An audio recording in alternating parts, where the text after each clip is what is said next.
undefeated. Every battle you've won, and I am who you say. Your son, your daughter, crown me with confidence. I'm seated in the heavenly place, undefeated. By the power of your grace, I'm seated. Heavenly places. By the power of your grace, I'm seated in the heavenly place. Shalom Bapak Ibu Saudara, kita terus percaya dan perkatakan bahwa tahun 2021 adalah tahun integritas. Apabila kita berbicara tentang integritas, ada satu teladan yang perkataan, hati, dan tindakannya selaras. Pribadi spesial inilah yang menjadi tema Voice of Pentecost hari ini, yaitu Jesus, the man of integrity. Bagi orang percaya, membangun integritas sama halnya dengan hidup sama seperti Yesus telah hidup. Mari kita lihat apa saja yang Yesus lakukan. Yang pertama, perkataan dan tindakan Yesus. Sekalipun Yesus sedemikian sempurna, tidak semua orang itu menyukainya. Banyak yang ingin mendengar khotbah Yesus justru untuk menjebaknya. Mereka berusaha mencari-cari kesalahan Yesus. Akan tetapi pada akhirnya perkataan Yesus tidak pernah dapat dibantah. Mengapa demikian? Karena Yesus selalu mempraktekkan apa yang ia katakan. Yesus tidak hanya jago khotbah, tetapi dia melakukan dan menghidupi firman. Dalam Matius 23 ayat 3, Yesus menyindir ahli-ahli Taurat dengan mengatakan kepada orang banyak, "Sebab itu, turutilah dan lakukanlah segala sesuatu yang mereka ajarkan kepadamu. Tetapi janganlah kamu turuti perbuatan-perbuatan mereka, karena mereka mengajarnya tetapi tidak melakukannya." Yang kedua, sumber perkataan dan tindakan Yesus. Dalam Yohanes 12 ayat 49, Yesus mengatakan demikian, "Sebab aku berkata-kata bukan dari diriku sendiri, tetapi Bapa yang mengutus aku. Dialah yang memerintahkan aku untuk mengatakan apa yang harus aku katakan dan aku sampaikan." Selama hidupnya di bumi, Yesus tidak pernah mengatakan sesuatu dari dirinya sendiri. Ia sungguh-sungguh memastikan bahwa semua perkataan dan tindakannya itu bersumber dari Bapa. Dia tidak mengatakan sesuatu untuk kepentingannya pribadi, tetapi untuk kerajaan Allah. Yesus juga selalu memastikan bahwa semua yang dia lakukan sesuai dengan kehendak Bapa. Dengan cara demikian, Yesus sungguh-sungguh menjaga integritasnya. Yang ketiga, aplikasi perkataan dan tindakan Yesus. Kita sudah melihat bagaimana Yesus sungguh-sungguh menjadi man of integrity. Di dalam Alkitab, ada beberapa tindakan Yesus dalam mengaplikasikan kehidupan yang berintegritas. Pertama, ketika menghadapi pencobaan, Yesus menolak untuk mengubah batu menjadi roti. Bukan masalah sanggup atau tidak sanggup, tetapi karena ini adalah rencana iblis. Ingat saudara, Yesus hanya mau melakukan kehendak Bapa. Kedua, menghadapi yang membutuhkan. Yesus tidak membeda-bedakan orang ketika memberikan pertolongan. Ketika ada seorang perempuan non-Yahudi yang memohon dengan sangat agar anaknya disembuhkan, Yesus tetap memberi pertolongan. Ketiga, menghadapi yang menjebak. Sepanjang perjalanan pelayanan Yesus sering dibanjiri dengan pertanyaan-pertanyaan jebakan. Tetapi Yesus selalu dapat menjawab dengan sangat tepat. Hal ini terjadi karena Yesus sungguh-sungguh berkata-kata hanya dari Bapa. Keempat, menghadapi yang berdosa. Ketika Yesus disalib, ia masih sempat berdoa dengan tulus kepada Bapa, sesuai dengan apa yang dia ajarkan selama ini mengenai pengampunan. Doanya, "Ya Bapa, ampunilah mereka sebab mereka tidak tahu apa yang mereka perbuat." Ini berarti Yesus tetap memegang integritasnya bahwa pengampunan tersedia bagi semua orang yang meminta ampun. Sekalipun bagi mereka yang menyalibkan Yesus. Bapak Ibu Saudara, integritas adalah sesuatu yang dibangun. Oleh sebab itu, sesuai dengan visi yang Tuhan sudah beri bagi gereja kita, Mari sepanjang tahun ini kita membangun integritas dengan cara hidup seperti Yesus telah hidup. Saudara, untuk penjelasan lebih lengkapnya dari tim teologi kami, silakan membuka link yang ada di atas atau scan QR Code yang tersedia. Salam integritas, Tuhan Yesus memberkati. Haleluya, shalom. Shalom Bapak Ibu Saudara yang dikasih Tuhan. Kita boleh bersyukur buat kebaikan Tuhan. Kita sama-sama memuji meninggikan nama Tuhan. Sebab dia Tuhan yang menetapkan langkah-langkah kita dan menopang tangan kita. Berikan tepuk tangan kemuliaan buat Allah kita yang luar biasa.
kami. Sampai hari ini Tuhan, kami boleh melihat kebaikan-Mu nyata atas setiap kami.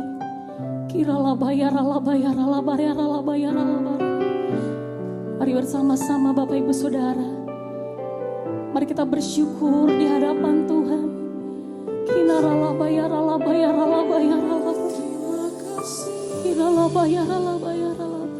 Mari sembah Tuhan, biar saat ini menjadi waktu yang terbaik untuk kita boleh datang dalam hadirat-Nya.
Kau melukis wajahku di hadapanmu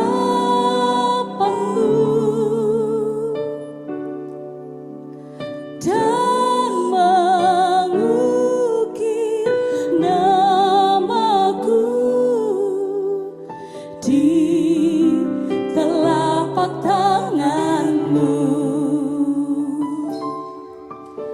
Sampai masa tuaku, Kau tetaplah Tuhanku yang akan selalu menggendong hingga putih rambutku.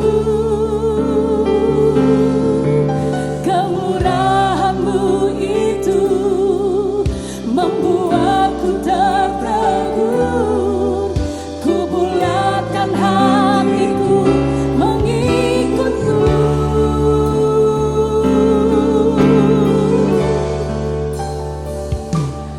Ku angkat tanganku Yesus, memuji perbuatanmu, sungguh tiada terukur kasih setiamu. Dalam naungan sayapmu, ku mau terus menyembahmu. Kasih-Mu terukir di lubuk hatiku.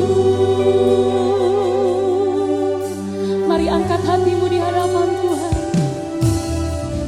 Kau melukis wajahku, yes Lord, di hadapanmu, dan mengukir namaku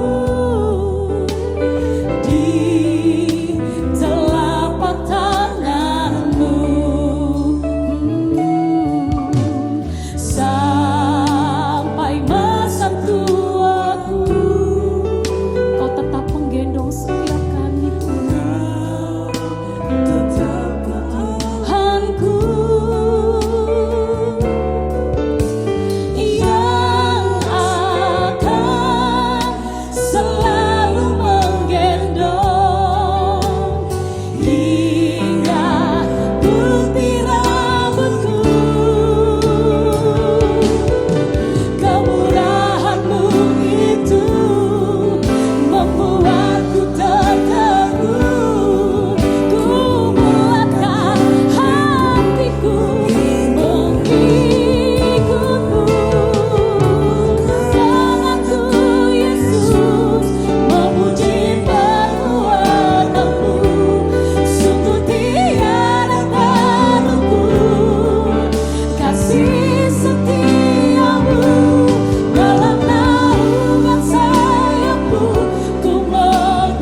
Tuhan. Mari lebih lagi pandang wajah Tuhan. Mari buka kedua tangan kita Bapak Ibu Saudara. Mari katakan, ku angkat tanganku Yesus, memuji perbuatanmu. Sungguh tiada terukur kasih setiamu.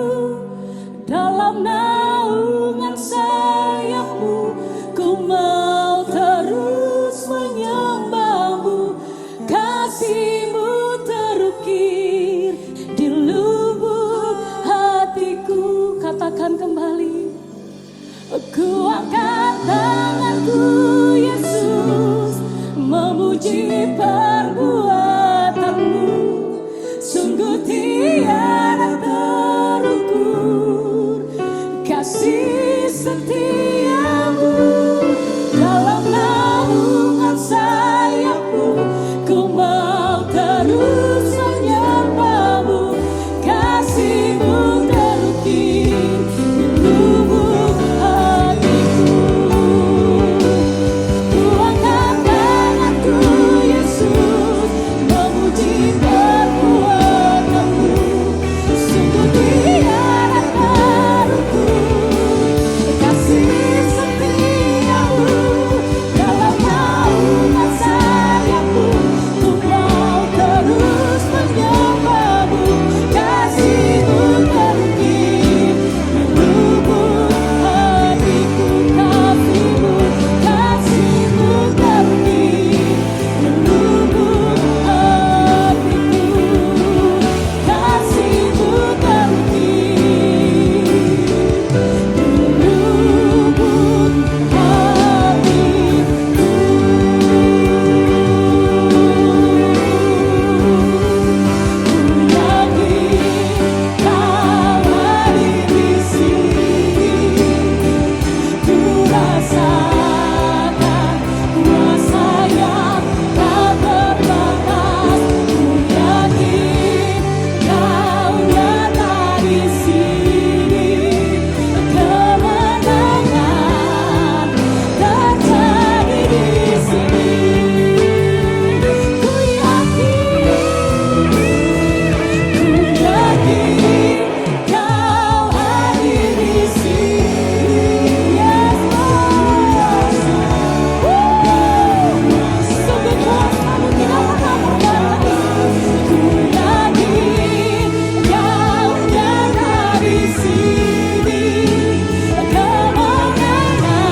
Mari kita bersatu dalam doa.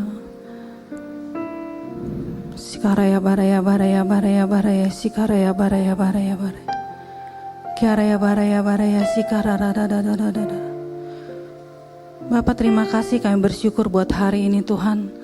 Terima kasih buat hari yang baru yang Tuhan berikan bagi setiap kami Tuhan.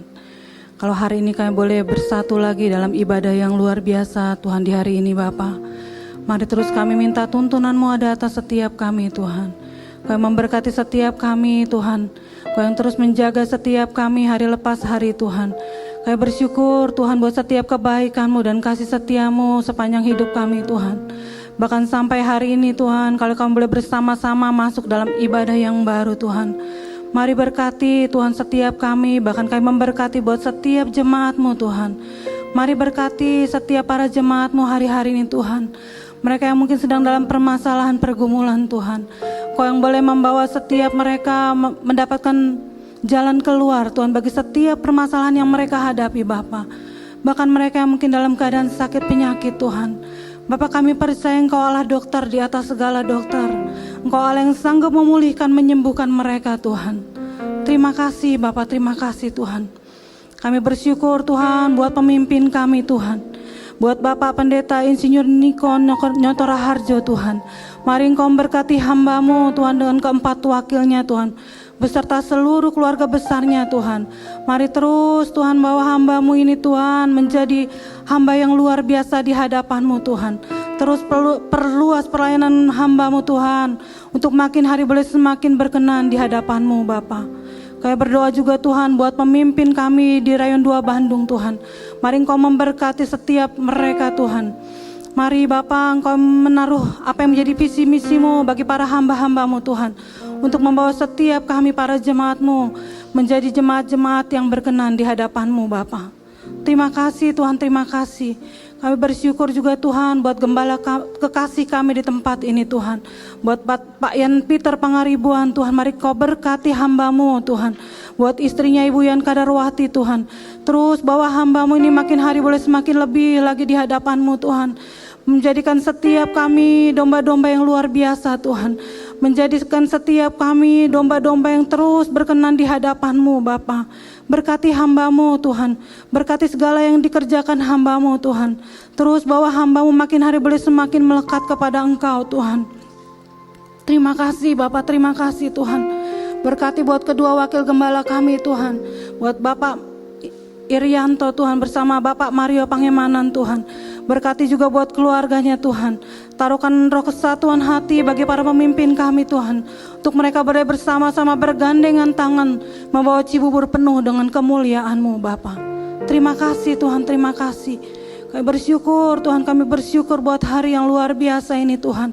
Bahkan kami mengangkat tangan untuk negara bangsa kami Indonesia Tuhan. Oh Tuhan, berkati bangsa kami Tuhan. Pulihkan bangsa kami Tuhan. Biar perkenanan-Mu turun atas bangsa kami hari-hari ini Tuhan. Biar mata-Mu tertuju atas bangsa kami hari-hari ini Tuhan. Pulihkan bangsa kami Tuhan dari COVID-19 Tuhan. Krisis ekonomi Tuhan, mari Engkau pulihkan Tuhan. Kami percaya ada jalan keluar yang luar biasa yang Engkau akan bawa bagi bangsa kami Tuhan. Bahkan kami berdoa buat setiap pasien-pasien yang mungkin hari-hari ini terbaring di rumah sakit Tuhan. Mari Bapa Engkau menjumpai mereka pribadi lepas pribadi Tuhan. Mereka boleh dipulihkan, disembuhkan Bapa. Terima kasih Tuhan, terima kasih. Berkati buat setiap dokter perawat Tuhan. Mereka yang boleh merawat pasien-pasien Tuhan, Kau memberikan kekuatan ekstra bagi setiap mereka Tuhan. Untuk mereka boleh memberikan kesembuhan Tuhan bagi setiap pasien-pasien Tuhan. Terima kasih Bapak, terima kasih Tuhan. Berkati buat Presiden dan Wakil Presiden kami Tuhan. Mari Engkau memberikan hikmat terus atas para pemimpin kami ini Tuhan. Untuk boleh mendapatkan jalan keluar Tuhan bagi permasalahan yang terjadi hari-hari ini di bangsa kami Bapak. Terima kasih Tuhan, terima kasih. Kami bersyukur buat pagi hari ini Tuhan. Sebentar kami akan mendengarkan isi hati-Mu Bapak. Mari Engkau yang menaruh firman-Mu lewat lidah bibir hamba-Mu Tuhan. Apa yang menjadi isi hati-Mu Tuhan, biar Engkau sampaikan lewat hamba-Mu Tuhan. Sehingga boleh menjadi rema dalam setiap kehidupan kami Bapa. Terima kasih Bapak, terima kasih. Kami bersyukur buat hari yang luar biasa ini Tuhan. Hanya di dalam nama Tuhan Yesus kami katakan amin.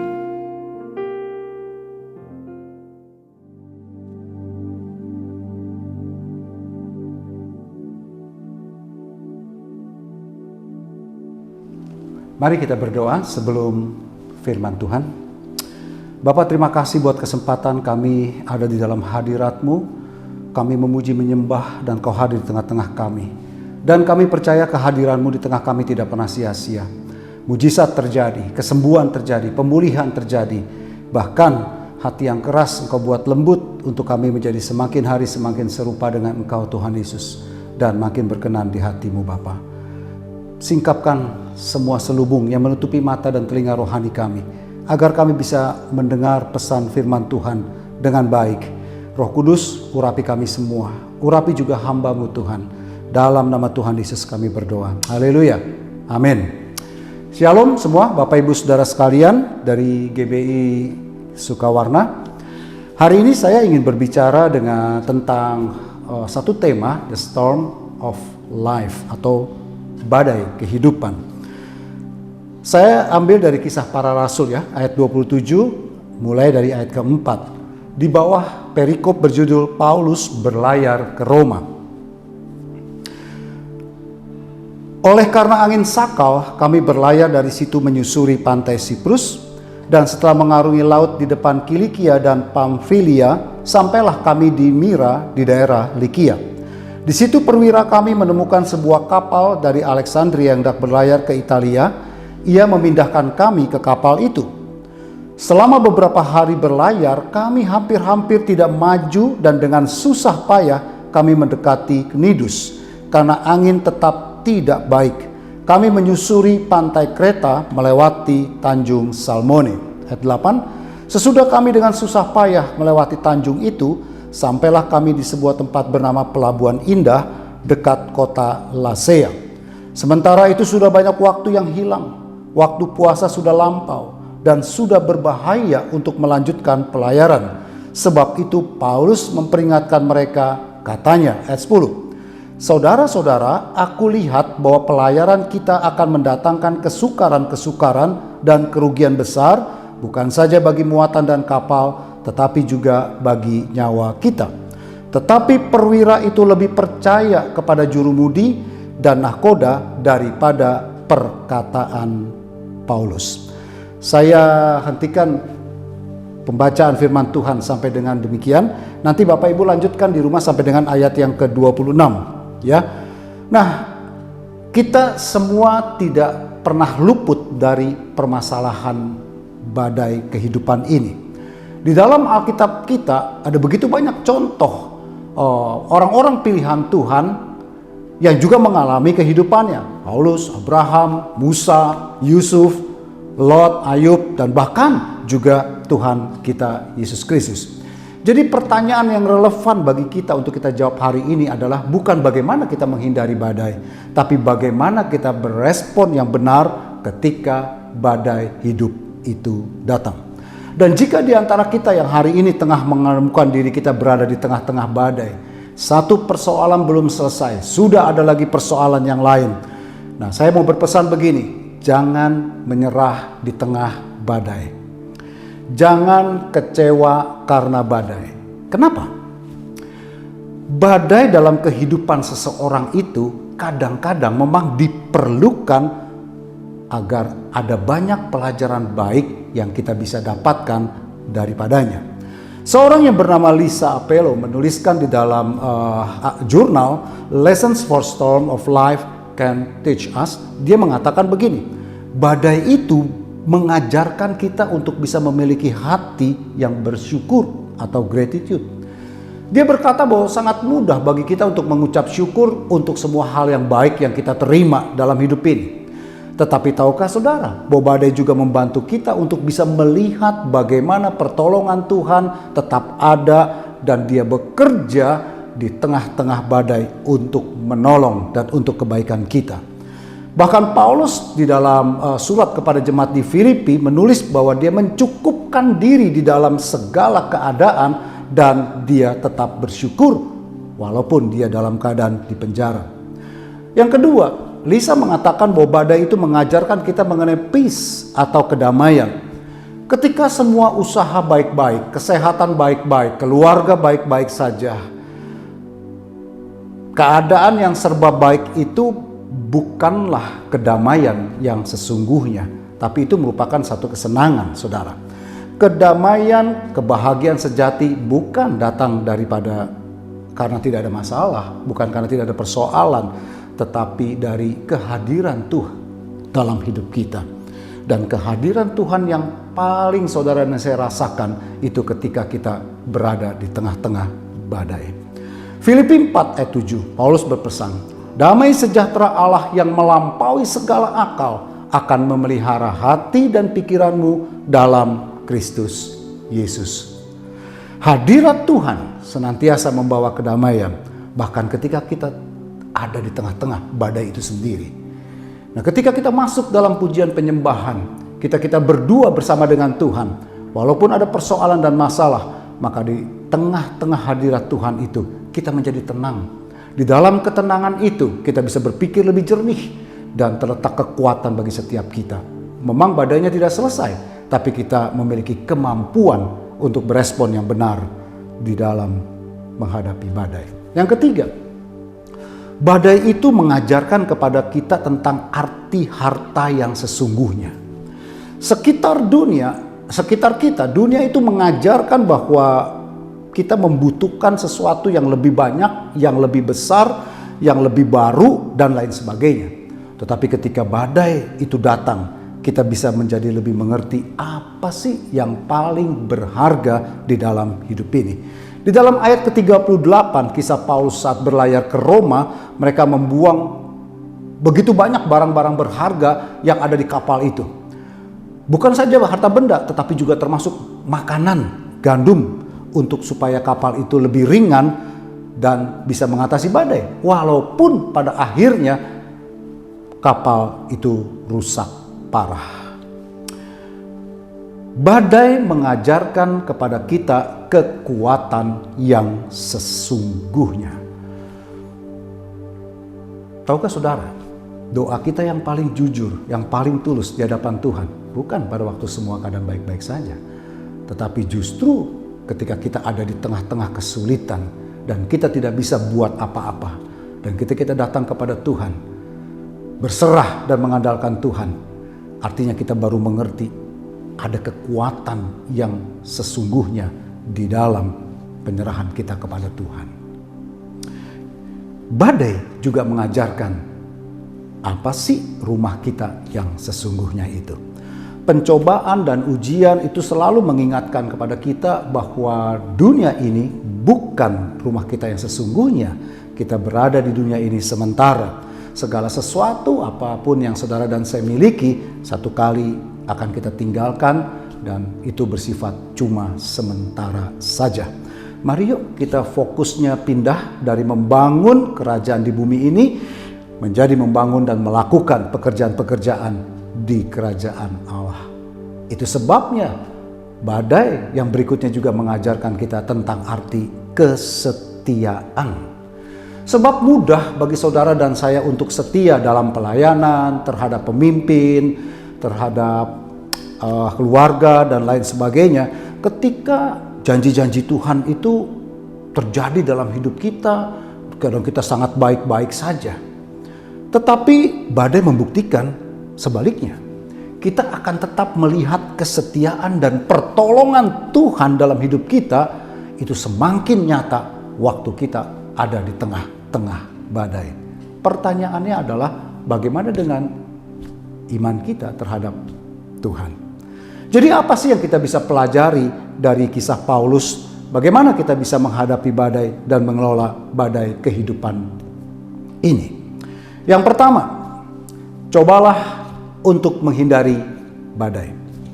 Ya, betul. Yang pertama, cobalah untuk menghindari badai. Ada banyak badai atau persoalan di dalam kehidupan kita ini yang sebetulnya kita bisa hindari kok. Kita harus berusaha untuk menghindari badai semampu kita. Paulus sudah mengingatkan kepada orang-orang di kapal itu dalam ayat ke-10, dia berkata, "Aku lihat bahwa pelayaran kita akan mendatangkan kesukaran-kesukaran dan kerugian besar, bukan saja bagi muatan dan kapal, tetapi juga bagi nyawa kita." Tetapi kondisi waktu itu sedang musim dingin dan mereka tidak nyaman kalau harus melewatkan musim dingin itu di pelabuhan yang tidak mereka kenal. dan mereka berusaha untuk berlayar dengan harapan akan mencapai kota yang namanya Phoenix dan tinggal di sana. Sehingga suara Paulus tidak didengarkan, tapi justru akhirnya kita mengerti mereka justru berada di tengah-tengah badai. Seringkali kita berada di tengah badai karena kita tidak mau mendengarkan. Saudara, perhatikan. Kepada 7 jemaat di dalam kitab Wahyu pasal 2 dan ayat 4, Tuhan Yesus bercerita. Memang 7 jemaat itu mempunyai badai ataupun persoalan yang berbeda-beda. Ada yang persoalan mengalami persekusi, penganiayaan, persoalan di dalam keuangan, kemiskinan, persoalan menghadapi ajaran-ajaran sesat, persoalan terhadap nabi-nabi palsu, dan lain sebagainya, dan lain sebagainya. Tetapi itu bukan esensi daripada pesan Tuhan kepada 7 jemaat itu. Di dalam pesan Tuhan itu, di awal dan di akhir, saudara akan memperhatikan kata-kata seperti ini. Barang siapa bertelinga, hendaklah ia mendengarkan. Artinya apa? Kesulitan, penganiayaan, nabi-nabi palsu, ajaran-ajaran yang sesat, itu cuma trigger dari suatu esensi yang sejujurnya yang Tuhan hendak mau sampaikan kepada jemaat itu. Apa itu? Kamu tidak banyak mendengarkan. Itu maksudnya. Itu sebabnya kita baru paham dan mengerti ketika gembala sidang kita, Pak Niko, mendapatkan pesan dari Tuhan tuh. Yesaya 26 ayat 20-21. Bahwa kita harus bersembunyi sesaat lamanya sampai murka Tuhan ini lalu. Ngapain kita bersembunyi? Agar kita bisa lebih fokus bukan terhadap persoalan penyakit, resesi ekonomi, resesi kesehatan, resesi keluarga dan lain sebagainya. Tetapi fokus kepada apa yang Tuhan mau sampaikan kepada setiap kita. Kita dilatih sebetulnya untuk mendengarkan dengan telinga rohani kita perkataan-perkataan Tuhan. Baik lewat firman Tuhan, baik juga secara langsung Tuhan berbicara di dalam doa pribadi kita, dan lain sebagainya. Tahukah saudara, lebih daripada kita ingin, Tuhan ingin berbicara kepada setiap anak-anaknya. Di dalam mendengarkan suara Tuhan, kita memperoleh hikmat. Di dalam hikmat mempengaruhi pikiran dan akhirnya perkataan dan perbuatan kita. Sehingga kita tahu mana yang benar, mana yang tidak, mana yang harus kita lakukan, dan mana yang tidak perlu kita lakukan. Sama pada akhirnya seperti perwira itu lebih percaya kepada orang banyak dibandingkan kepada Paulus, sehingga akhirnya mereka memutuskan setuju untuk pergi berlayar terus. Perhatikan ya saudara, kita belajar dari kisah ini, terkadang suara mayoritas itu bisa salah, tetapi suara Tuhan tidak pernah salah kepada setiap kita. Jadi hati-hati dengan siapa kita mendengarkan, meminta pendapat, tetapi fokuslah terlebih dahulu secara pribadi untuk mendengarkan suara Tuhan. Yang kedua, pelajari badai yang kita hadapi. Pelajari persoalan dan masalah kesulitan yang kita hadapi. Ayat 15 berkata demikian. Kapal itu dilanda angin badai timur laut dan tidak tahan menghadapinya. Karena itu kami menyerah saja dan membiarkan kapal kami terombang-ambing.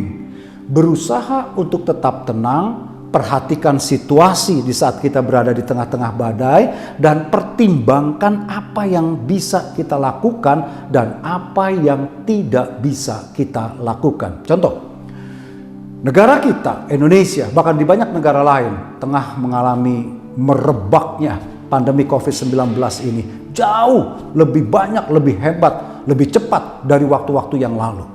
Nah, di dalam keadaan yang seperti ini, saudara, kita harus pelajari tindakan apa yang saudara dan saya harus lakukan. Kita melihat data-data, fakta-fakta, rumah sakit penuh, dan begitu banyak kenalan, bahkan saudara-saudari, bahkan kita sendiri mungkin yang terpapar penyakit ini. Ada yang OTG, tetapi ada juga yang parah. Nah, di sini kita harus belajar untuk melihat dan memperhatikan langkah apa yang harus kita ambil dalam hidup ini. Mungkin kita harus banyak diam. Mungkin kita harus lebih berhati-hati. Mungkin kita harus menghindari banyak orang. Tapi kan saya harus bekerja baik kita semua harus bekerja. Tapi kan saya harus pelayanan. Baik, kita tetap harus pelayanan. Tetapi maukah kita lebih hati-hati di dalam bekerja? Kenakan masker, jangan lepaskan itu. Tidak perlu berkerumun, tidak perlu berbicara dengan dekat dan banyak dan lama dengan orang-orang lain. Tetapi kita juga harus ingat, kita harus jaga kesehatan kita sendiri, kesehatan keluarga, dan banyak yang lain. Dan yang ketiga, mulai mau mendengarkan. Saat itu Paulus menegur dan mengingatkan mereka dalam ayat ke-21, di ayat ke-31, ia kembali mengingatkan para perwira dan prajurit itu supaya mendengarkan nasihat Paulus. Dan Paulus juga menasehati mereka. Nah, di situ akhirnya mereka boleh mendengarkan. Yuk, keadaan sudah berbicara banyak kepada setiap kita. Visi yang Tuhan berikan lewat gembala sidang kita sudah begitu banyak kita dengar. Maukah pertanyaannya kita mendengarkannya? Dan terlebih lagi di dalam persembunyian kita bersama dengan Tuhan, maukah kita menyediakan waktu untuk mendengarkan suara Tuhan agar kita tahu apa yang harus kita perbuat. Dan yang keempat, tetap yuk melayani Tuhan. Kisah Para Rasul 27 ayat 35 dan 36 berkata begini. Sesudah berkata demikian, ia mengambil roti, mengucap syukur kepada Allah di depan semua mereka, memecah-mecahkannya, lalu mereka makan. Ayat 36, maka kuatlah hati semua orang itu dan mereka pun makan juga.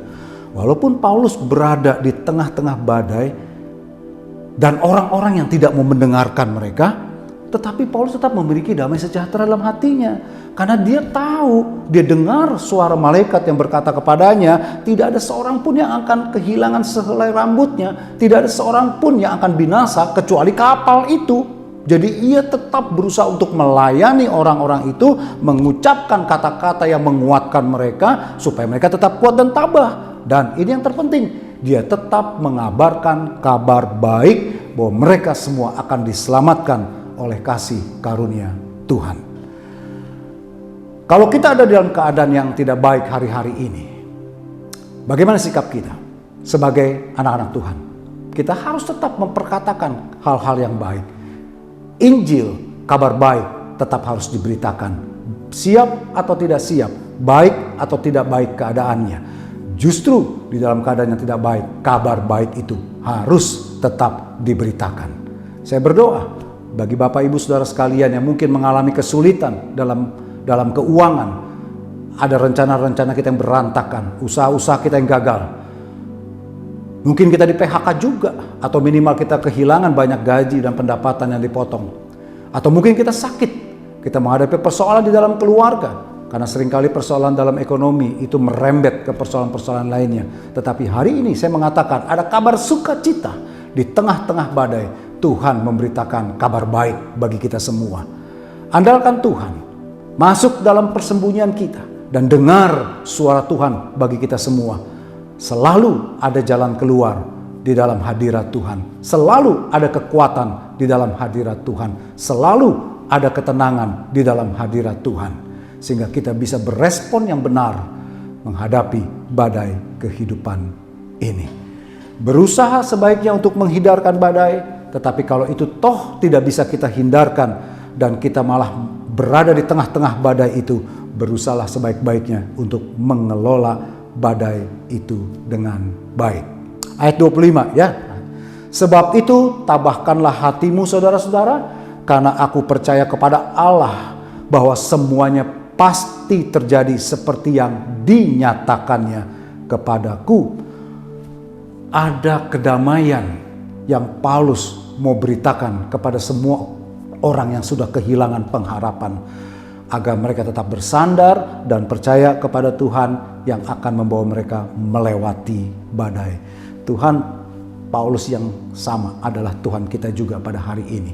Dan saya boleh berkata, walaupun kapal yang mereka tumpangi itu hancur saudara, tetapi kita boleh mengerti dan akhirnya semua penumpang di dalam kapal itu selamat sampai ke satu pulau. Walaupun ada kesulitan, persoalan dan masalah dalam hidup kita, tetapi ada keselamatan di dalam Yesus Kristus Tuhan dan Juru Selamat kita. Tetap semangat ya, tetap kuat, tetap berharap dan bersandar kepada Dia. Dan saya percaya badai pasti berlalu. Dan kita akan melihat Tidak selamanya langit itu gelap dan hujan. Selalu ada mentari pagi yang memberikan pengharapan bagi kita semua. Sebab Tuhan setia buat kita. Amin. Tuhan memberkati kita semuanya. Sekarang terimalah berkat Tuhan. Kasih karunia yang berlimpah-limpah daripada Allah Bapa dalam Anaknya yang tunggal, Tuhan Yesus Kristus. Persekutuan yang manis dengan Roh Kudus menyertai saudara sekalian mulai hari ini. Sampai Tuhan Yesus datang kembali di awan-awan menjemput kita. Dan bahkan sampai selama-lamanya. Yang percaya bersama-sama katakan, Amin.